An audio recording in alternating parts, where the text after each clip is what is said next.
LRB FM in Carmel. It's 5:15 on a Monday afternoon, and that means it's time for Dialogue Conspiracy with Mae Brussell, probably the most famous or infamous, depending upon your perspective, public affairs program anywhere on radio, in which Mae Brussell of Carmel Valley relates her 10 years of research into political shenanigans, murders, and conspiracies to the events that shape the news week by week. Mae, take it away. This is Dialogue Conspiracy, a perspective of events which directly affect world affairs. Your host, research specialist Mae Brussell.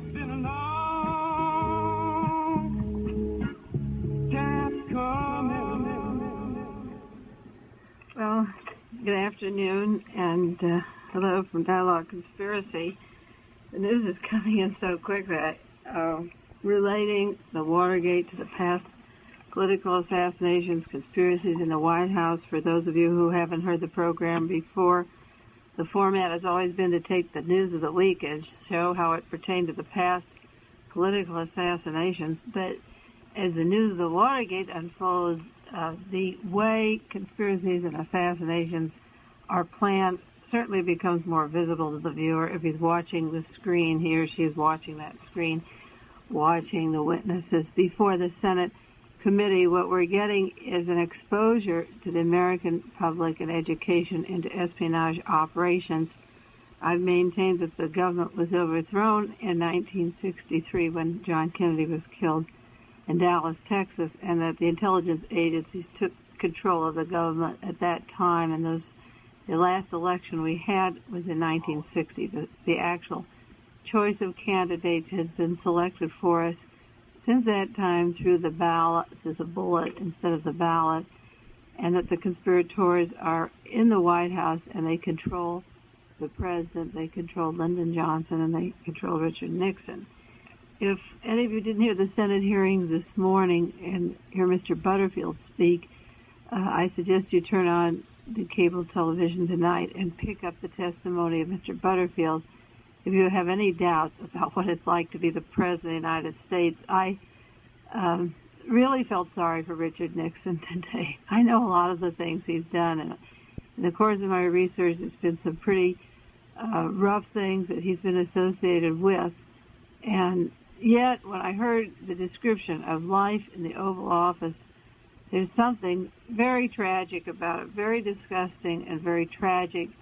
In this electronic age, Mr. Butterfield was the liaison of the Central Intelligence Agency to Richard Nixon, and to hear the description today, he obviously is Richard Nixon's babysitter.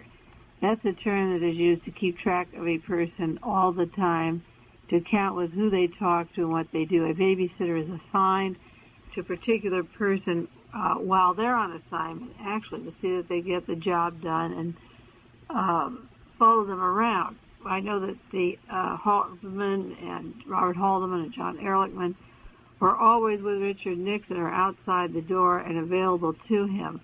But it seems now that Mr. Butterfield is the babysitter for Richard Nixon, or was.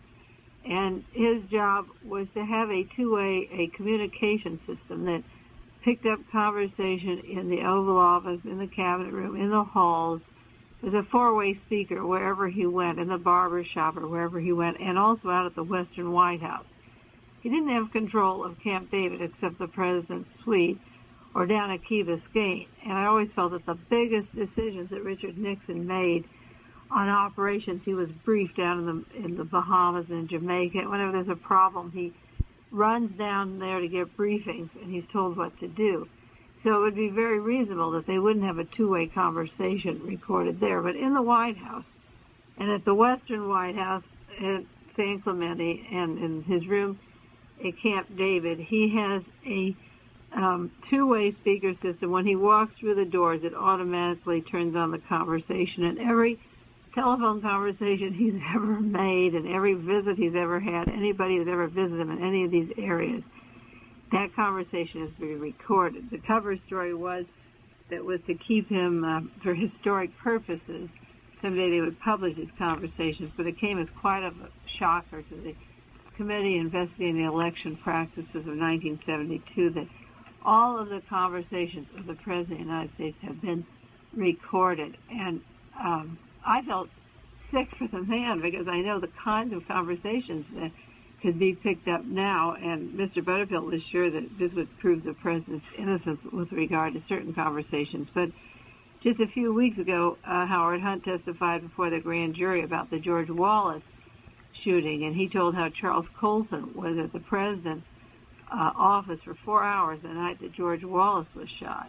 And I said on other programs, I've expressed my opinion, that was part of the Southern strategy, that Wallace had to be shot before the election so he wouldn't swing so many votes against Richard Nixon. And the conversations that Charles Colson had that evening for 4 hours would be recorded too, what he said about Wallace. The instructions right after that meeting that Colson had with the president, he went some other phone and called Howard Hunt and told him to get out to Arthur Bramer's apartment and see if there's any literature there assigned to the leftists, which is like an order to plant literature. He'll see if it's there, because you know he's going to find it if he goes out.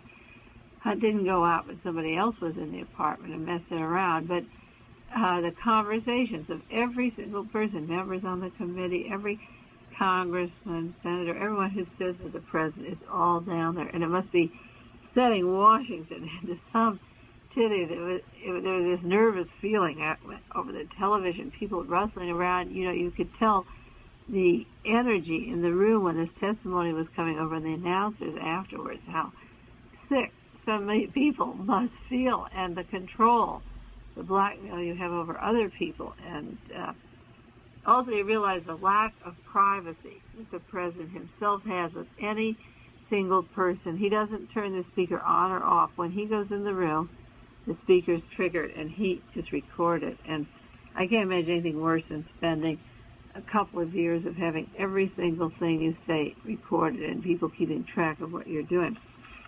Mr. Butterfield, incidentally, left in a hurry. He left the White House in a hurry. He was the most important person in charge of Richard Nixon, and he went to the Aviation Board right after, this was in March, because the question of the sabotage of the airplane that Mrs. Howard Hunt was on was coming up, and there was a investigator in Chicago, Sherman Skolnick, going into this airplane crash and saying it was a conspiracy.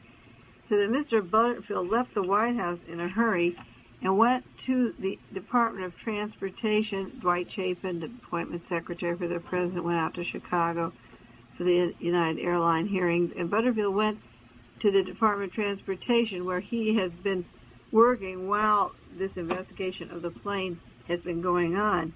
I had a long telephone conversation with Alex Bados, the investigator with Sherman Skolnick of the Watergate and Midway air crash. They call it the Watergate and Midway air crash.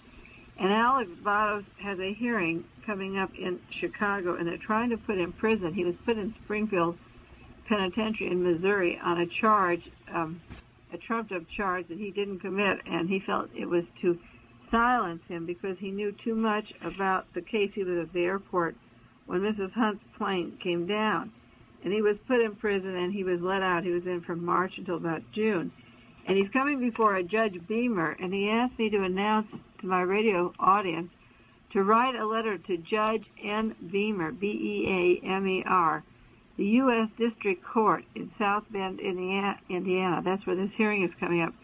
And ask him, please, to not send Alex Bados to jail. This is Judge Beamer, U.S. District Court, South Bend, Indiana.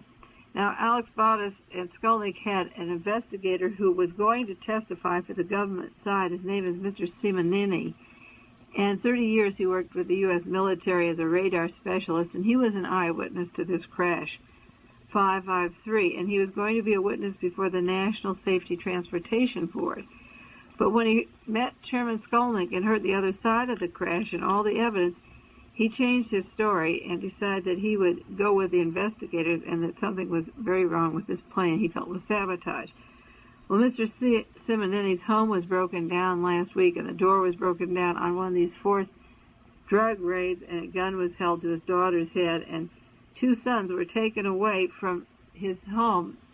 He lives in Texas, but he was at the airport when this plane went down. They took his sons from Texas and put them in a Tucson jail. They're in Tucson, Arizona, 2 of his teenage sons. And jailmate of one of the sons hung himself this week, and was dead, and he's terrified that his son won't live, the other son won't live.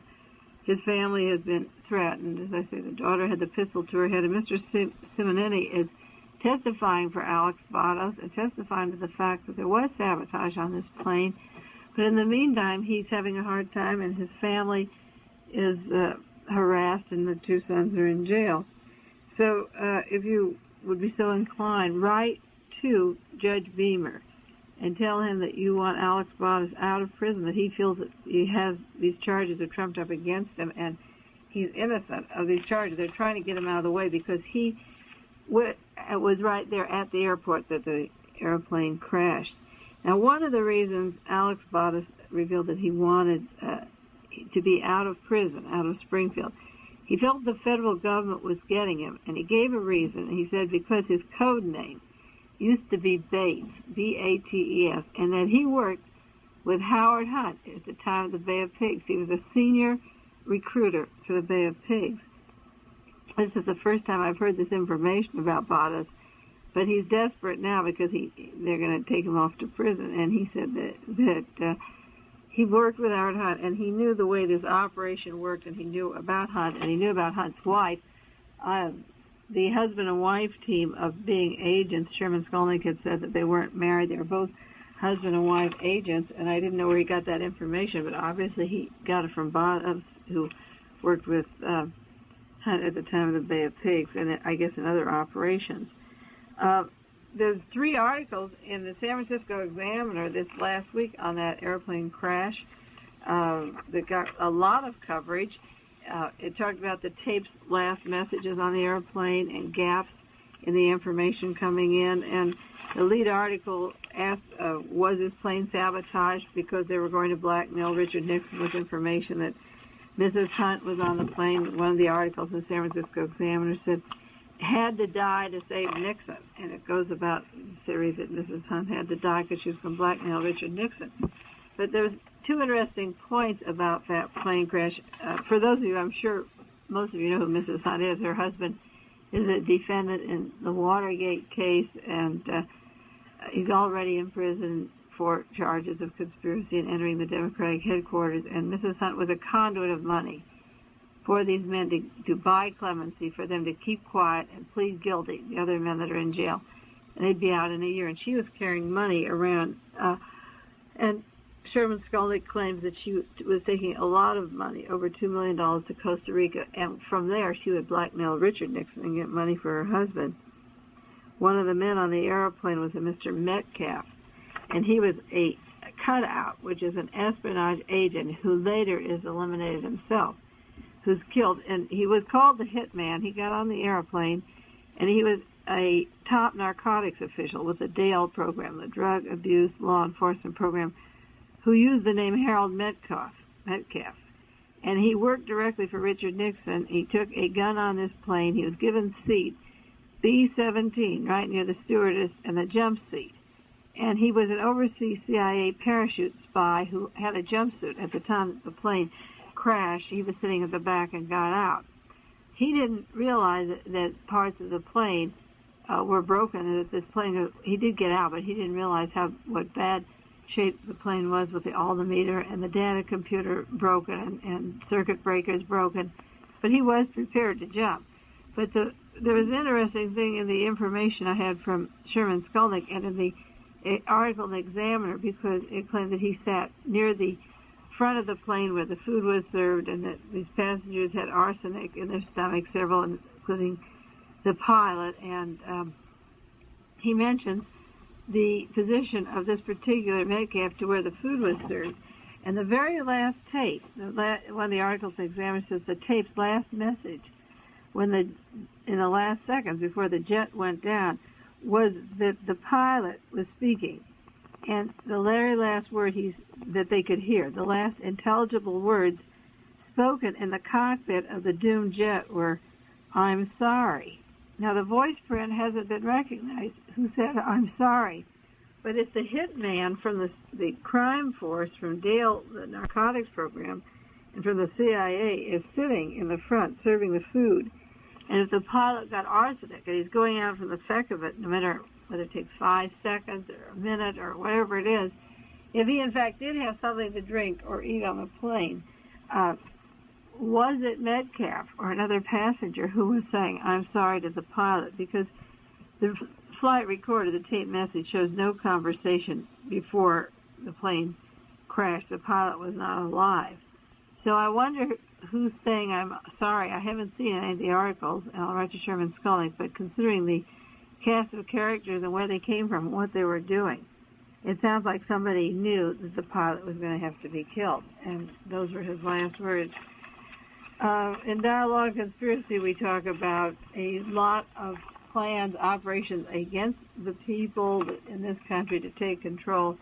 And there's one thing which has nothing to do with political assassinations, but is part of a larger conspiracy towards fascism, and that was the article this week on the electric wall between the United States and Mexico, because I know a lot of our agent provocateurs from the special forces have jumped out of airplanes on these so-called hijacking cases where nobody's killed and nothing really is taken. The money's given back. But a law comes in, the airports are covered, guards are at the airport, and everything is covered in terms of egress and ingress, leaving this nation, going over the borders, getting on an airplane. In case we had a police state or an emergency status, we have the laws now.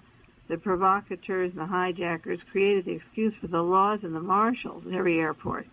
Well, now we have the announcement this week that the McNamara line in Vietnam was being implanted in 2,000 miles between the United States and Mexico. It's going to be an electronic fence with sensitive sensors. Now, it's supposed to tell whether laborers are coming in or drug problems, but Air America and the CIA have been bringing drugs in airplanes and helicopters. It's not going to stop the heavy drug traffic by any stretch of the imagination, but it will stop people from escaping. And we're supposed to have a 6-mile wide clearance between here and Canada of bush cut down, a place where you could see people fleeing or moving. And now between here and Mexico, there's a 2,000-mile border that's going to have an electric fence. I think it's very bad. I don't know what people can do about the congressmen who are taken by surprise, or say they would. They allow the money for these things, and there's usually a warning. These things aren't just built. They said it'll be up by mid-1974, and $1.5 million has been earmarked for this year for the fence. Seems interesting at a time when there's so little money for legal aid for the poor that we could spend $1 million for this particular electric fence. But I'm sure the assembly line was built up, and we had one in Vietnam, so we have to keep that factory going, whether we need it or not. You know, it'll be made. The president is sick this week. A lot of people have called in. The different radio shows called the House and want to know about the nature of his illness. Is he really sick? Is he against the wall? Will he come out alive? And it's a hard question to answer. He's under tremendous pressure. Knowing what I know about him, I don't see how I can take any of the pressure. I don't see why they'd want him to live. He can't tell that he knew about the bug. He can't say he knew about the cover-up or he'd be out. And it's hard to believe he didn't, because all the evidence is pointing that way. If he didn't know about it, then he isn't competent to be president. So either way, he's trapped. He went in the hospital immediately after being forced with a constitutional crisis of producing logs and interviews in the White House. He went immediately to the hospital, and then he told Senator Sam Ervin that he would meet him and discuss the logs, and he will not testify before the committee, but then he went right to the hospital.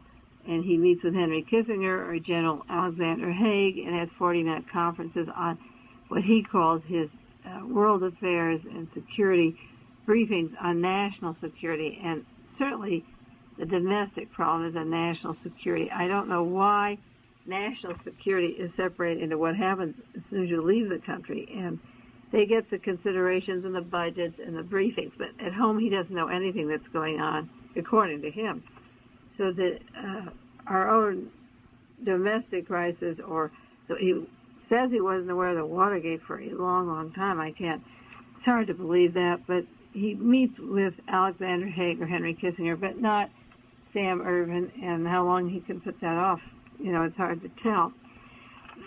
There's information this week about the White House plumbers. For those of you who don't know who the White House plumbers were, they were two men who were brought into the White House, and Howard Hunt and G. Gordon Liddy, who were given the job of, they were supposed to find leaks for the National Security Council, and that was their cover. They're actually an attack group to create a lot of chaos during the period just before Richard Nixon became president, and they were involved in the Chappaquiddick scene and with the ITT with Dita Beard, and with demonstrations for the Miami Convention, and the demonstrations when J. Edgar Hoover was passed away outside his resting place, and they were in on the robbery of Ellsberg's doctor and forging documents of John Kennedy.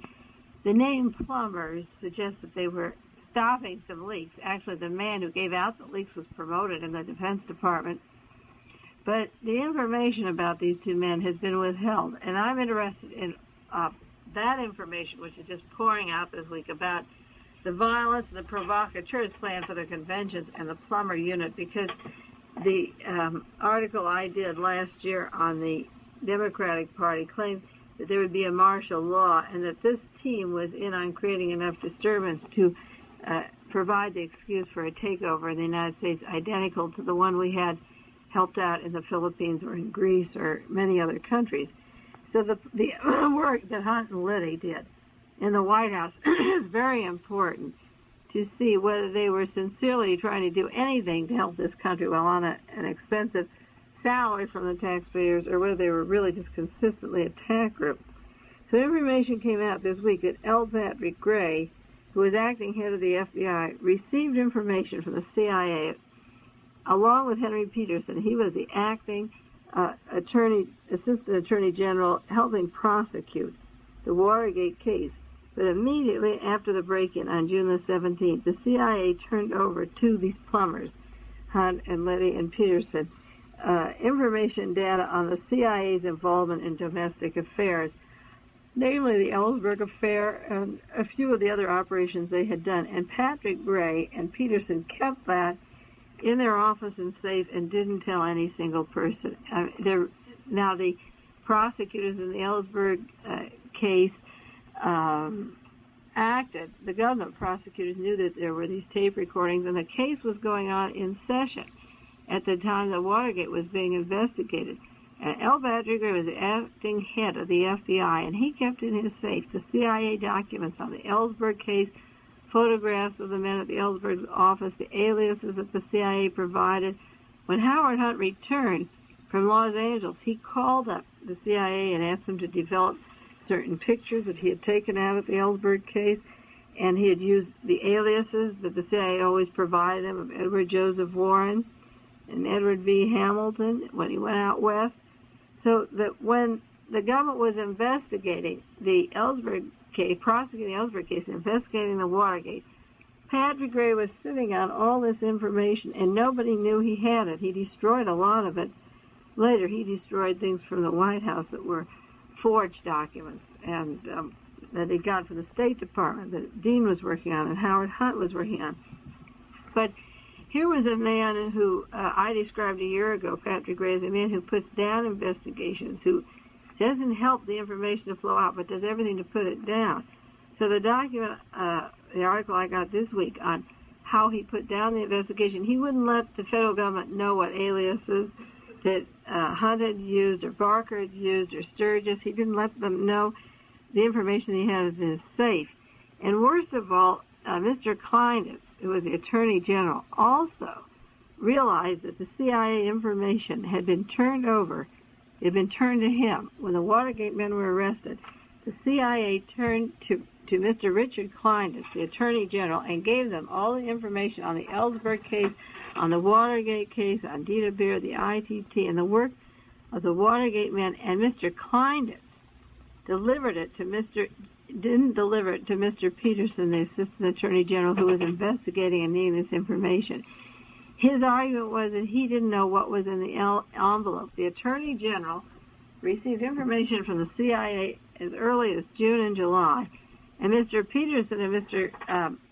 Gray kept it locked up. The prosecutor for the Watergate case and the acting head of the FBI locked up until June of this year, until April 27th of this year, information that would have helped the prosecution of the case. They obstructed justice right down the line, and one of the men who helped with the obstruction of justice was the Attorney General again.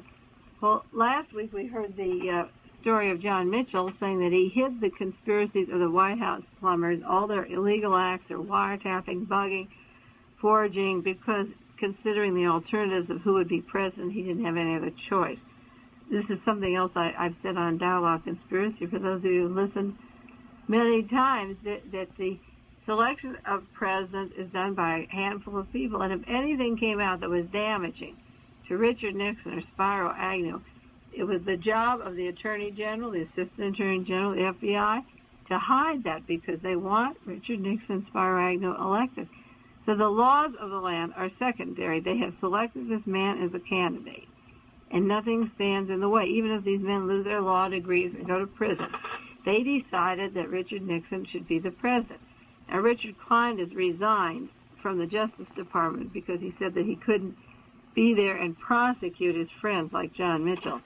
But he resigned after he held vital evidence of a conspiracy from the CIA in his files and would refuse to prosecute or examine those agents that were involved. The 1947 charter of the Central Intelligence Agency says that they cannot work inside the United States.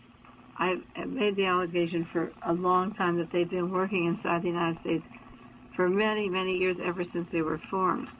There was an interesting article in Washington Post this week because Tom Charles Houston is the young man who ordered this intelligence agency in the United States that would surreptitiously enter a home, burglarize, wiretap, open mail, things that J. Edgar Hoover objected to because he said you'd lose your civil rights. Well, Tom Charles Houston was behind one of the congressional committees giving testimony this week, and he made memos on his interagency department. And at the time that Richard Helms was asked about domestic affairs in the United States, this was in February '73, he said to the Congress under oath, "We were not involved because it seemed to me it was a clear violation of what our charter was." And then there's a memo of Tom Houston in July 1970 where he said Dick Helms was most cooperative and helpful and went along with the bugging plan. The CIA is exposed every day on the television. If you hear the hearings of Herbert Kalmbach today, he tells about money dropped off at certain places, put in envelopes that he didn't open. He didn't know who it was for. He could raise hundreds of thousands of dollars. He said he had safes in New York, but he didn't know where they were. He had $1.2 million cash in California, $350,000 with Mr. Haldeman. But he spoke about meeting with John Dean or Mr. Laswitz in a car by the airport. They would meet on the street by a hotel. They'd meet in a parkway. They would make telephone calls to each other. One would call from a phone and say, you go to another phone, and then the other one would call from there. They used code names on each other. They used safe houses. They had a basement in Washington where they did a lot of their work. It was a special safe house where they were working in secret, dishing out the money, I guess, or deciding where it goes. I have an article there about this basement shop that they ran, for their secret money in Washington, D.C. They were at the hotels and in the basements, and those are called safe houses. But the whole operation that Kalmbach gave today, the president's attorney, is that they needed money because the families were going to have high expenses with lawyers, and now that they were arrested at the Watergate Hotel, but they couldn't send the check like any other person would, like, here, Howard, you've been my friend a long time, here's $25,000. Everything was in $100 bills. They were all cash. They were all set from what they said was 1968 money, which is a tall story, I imagine, and then set to separate bank accounts and pulled out to serve certain needs. And they used code names. He went over the code names again of all the different people, and the safe houses, the parkways, the sterile phone numbers, and their cameras. And they had cameras in tobacco pouches and chapstick for their lips, wherever they were. They could take pictures of people and around the corners. And so now Richard Helms is being called back because 4 or 5 times now the CIA has been caught working inside the United States, which they're not supposed to do. And they hope that this thing will die down and that people won't toughen up again, that they'll just forget about it. But they're into every single one of these Watergate operations. And at the time when I did the article on the realist a year ago, I said that the CIA funded the operation, was behind the whole affair. They keep denying it. I don't know what. I think that if the interagency group that was formed is still in existence, which it seems to be, they could prosecute Richard Helms. They're talking about prosecuting Richard Helms for perjury and lying about the use of the UCLA in domestic affairs. There was another interesting article in the New York Times this week on the ITT, because when we talk about broad conspiracies, how you pay people to shoot Robert Kennedy, a guard from Lockheed who comes on, how does he get paid? What's the chain of the command? Who gives the orders? In my research, I feel that the National Security Council has a body of 40 men who sit and decide who lives and who dies and what countries will be overthrown, including the United States. And this National Security Council gets orders from large corporations or conglomerates, such as Howard Hughes and the ITT. And there was a very interesting article this week. There's a new book out in book reviews on ITT being a Nazi corporation that was formed during World War II, making planes for Hitler and bombing Americans, and then being paid by the Americans when they lost their airplane factory and settling down in Jamaica in the West Indies. But the ITT now was exposed as having revealed the way they give campaign money to certain persons in her office, and they are going back between the 1972 political campaign and the 1960 campaign. And one of the corporation heads has explained that they give through people on salary at ITT, making $20,000 or $30,000 a year. Each one of those people can individually give to a campaign a certain amount. Then the corporation pays those people back so that it looks like private gifts, and the sum total of $1 million or more is never recorded. Mr. Clement Stone, the financier who was behind Richard Nixon, has announced that he gave $6 to $8 million since 1968 to this campaign. Now, there's a limit on what the amount that he's supposed to give, but the way he gets away with it is that all the different employees where he is at his insurance firm can all cough up a certain amount of money for the Republican campaign, and then he pays them back out of the profits. They get a raise or something, and he pays them back. So ITT has revealed their secret funding, but the interesting thing about the article this week was that it goes into the money they gave Bobby Baker and Lyndon Johnson. Well, the ITT offices are into the Watergate affair. Mullen Associates represents their interest. Mullen is the office across the street from the White House that Howard Hunt came from. Douglas Caddy is a lawyer who works at ITT. He was mentioned by Herbert Kalmbach in terms of funding or being asked to fund for these men that were arrested. Caddy also was at the jail when the men were arrested to help them with the original charges. Douglas Caddy works at Mullins that represents ITT. G. Gordon Liddy was flying out to Las Vegas to rob Hank Greenspun's file for ITT. They were supposed to be going to the Democratic headquarters to get papers about the ITT. But the interesting thing about this huge conglomerate is that in 1960, Mr. Naylor, who worked for them, told Hal Janine, one of the heads, that the board had a program that is very important to political protection and business development. And therefore, they funded Lyndon Johnson, and through Bobby Baker was up for indictment and federal prosecution, but they had secret ways of funding him and giving $1 million to the Nixon administration and the same amount to the Johnson administration earlier to make sure that their interests are known in the White House. Mr. Naylor, the man who received the money from ITT and then took it out of other people's salaries, was feeling that his way of operating was being exposed. He said at the age of 47, his principles are being questioned, and he would go up for perjury, and he got caught on the Bobby Baker funding and was feeling badly about the exposure, not doing it, But the influence of this one corporation into the chain of command of Dallas, when Kennedy was killed, the 1960 funding of Lyndon Johnson, Bobby Baker, because Baker's been named heavily into the assassination conspiracy. So this huge conglomerate has been behind our presidents and interested when Kennedy was killed in seeing that Baker and Lyndon Johnson were heavily financed by them. And they're staunch Republicans now, as ITV that sent $1 million to the Nixon administration to sabotage the elections in Greece. They do the same thing at home. This is the group that sabotages, that pays our agents to do the things that they're doing. There's an interesting court case off the Watergate for 1 minute that took place in Washington, D.C., because 2 men were arrested on a murder charge. Clinton Phillips was one of them, and there were 2 men involved, a conviction of carrying a dangerous weapon, and another friend with him, Henry Jones. These men were defendants in a criminal case. And the prosecution kept comparing them to Jack Ruby and Sirhan and the other alleged assassins, James Ray and Richard Speck. And his argument was that this man isn't crazy. They wanted to use an insanity plea, these 2 men, on a murder charge. And on no fewer than 3 occasions, he drew an analogy, the prosecution, between these 2 men as not being crazy, that they were like Sirhan and James Ray and Jack Ruby. And the judge threw the case out of court.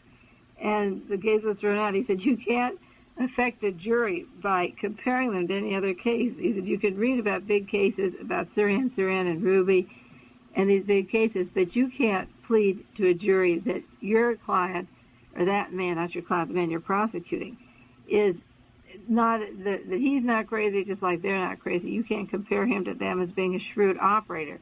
So this prosecutor realized that the convictions of Sirhan and James Ray and Speck and some of these things are stretched, Ruby, that they're not really insane, that they're trumped up charges, and that when the people commit these crimes, they're perfectly sane. So this is the point he was trying to make, that the person who was hiding behind mental illness, the 2 men at the time of this murder, couldn't use that defense anymore. And the judge threw out the whole case for the 2 murder convictions, because he said you can't compare anybody who's up for murder to these other cases. And I thought that was an interesting thing, that the judges threw the whole case out. Whether or not they did the murder wasn't important, because the prosecution was going to say they were shrewd and playing dumb and really smart like Sirhan and James Ray and the other men. The judge threw the case out, and the men were free, and I don't even think they're going to have a retrial. There was an article about a lot of conversation about American Airlines funding money to pay off the Watergate people that Herbert Kalmbach had contacted. And the important thing was that in the course of revealing these contributions, it opened up the list of 2,000 more names of people that have contributed to Richard Nixon that was allegedly found in his secretary's office. Because the American Airlines is not supposed to give money, $55,000 or $100,000 as a corporation. And all of this given in cash, $100 bills. But when they're apprehended for doing something illegally, what they said was, we want the return of the money. And this is the 4th group that has asked for money back from Richard Nixon. They don't want to be investigated for their crimes. They want their money back. And just transpose that to some robber or Black Panther or any poor person who's caught in a robbery and takes a television set or takes somebody's purse. And the police catch up with them, and law enforcement say, oh, you've got this television, you stole it from your neighbor down the street, or the money. So he says, well, I'll give the thing back. I didn't mean to keep it. I'll just give it back, and I won't be arrested. These huge corporations have every loophole to keep from going to jail. All they have to say is, I gave it back. If it was tainted, if the money was tainted, I don't want to keep it. So they're giving money back that went to the committee to re-elect the president and hoping that they'll get off. I think there's an injustice in getting away with this kind of thing. Down in Houston, Texas, where they're investigating that $700,000, all in cash, that was mixed in with the Mexican money. It's tied in with $1 billion contract for natural gas in the Soviet Union. But when they were found with $114,000 that was in Bernard Barker's bank, they said, oh, we'll get our money back. Mr. Allen says, give us our money back. And that's not the point. The point is that they should be reimbursed. Maybe they shouldn't. Maybe they're innocent of some charges. I don't know. But the American Airlines and these other companies that are caught and on the list that want their money back, I don't know why they get off so easy. by just saying they made an error. You find this in a lot of these cases. It's been a year, and so far only 7 people have been indicted in the Watergate case. They've had a year to prosecute. Herbert Kalmbach was on the stand today. He'll be back on tomorrow morning. That's Richard Nixon's personal attorney that has a foundation for the Nixon Library with millions of dollars in it, who handled the business transaction of Richard Nixon when he bought his home down at San Clemente. And he gets on the stand and testified he's only seen Richard Nixon 3 times in the last 3 or 4 years. That must really be a weird lawyer-client relationship. You see, this is the way the espionage agencies work.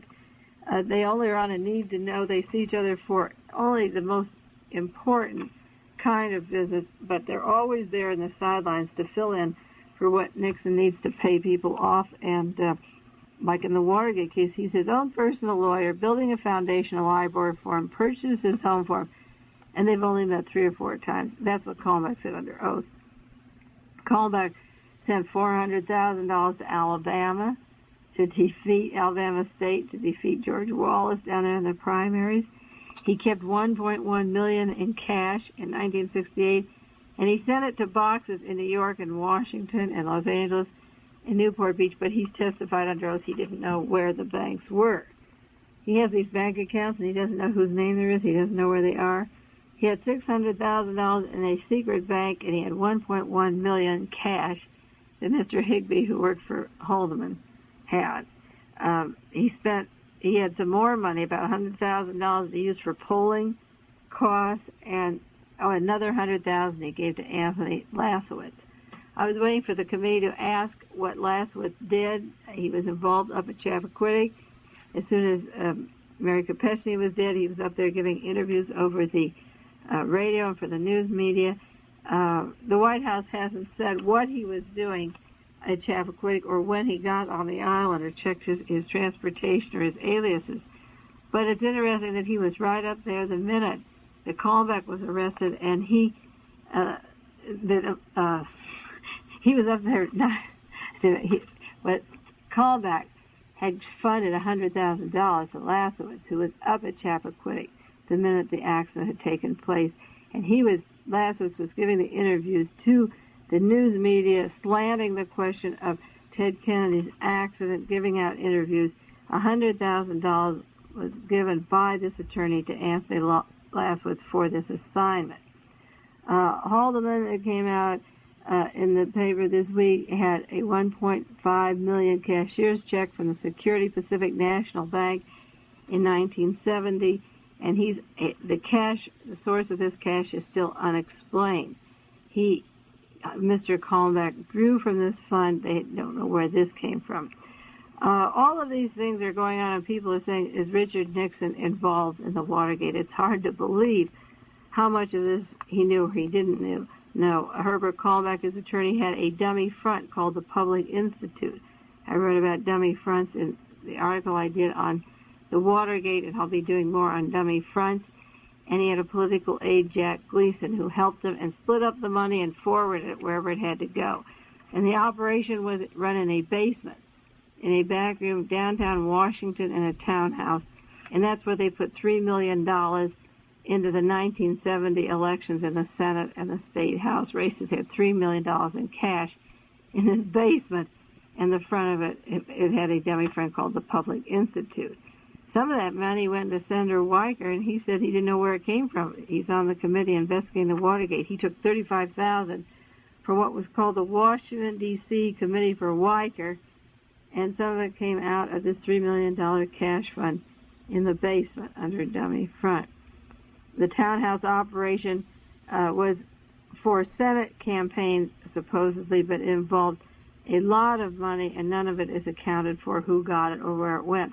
When Mr. Weicker was on this Senate committee, just last week, Charles Colson, who always gives the leaks and tries to damage people's smear campaigns, tried to smear Senator Weicker as being paid off by this secret funding, too, and Weicker got furious. He did accept the $35,000, and he said he didn't know where it came from, so it seems to have come from the Kalmbach fund that goes around and around in circles. Well, next week, I think we'll go into the convention and the provocateurs, the Democrats, were spied upon by 100 to 200 agents at a hotel right outside the Miami headquarters.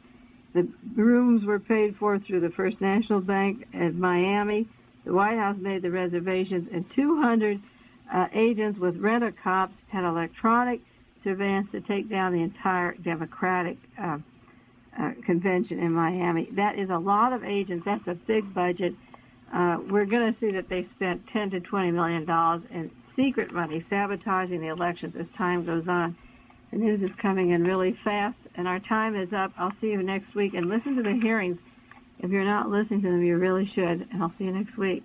You've been listening to Dialogue Conspiracy, featuring research specialist Mae Brussell.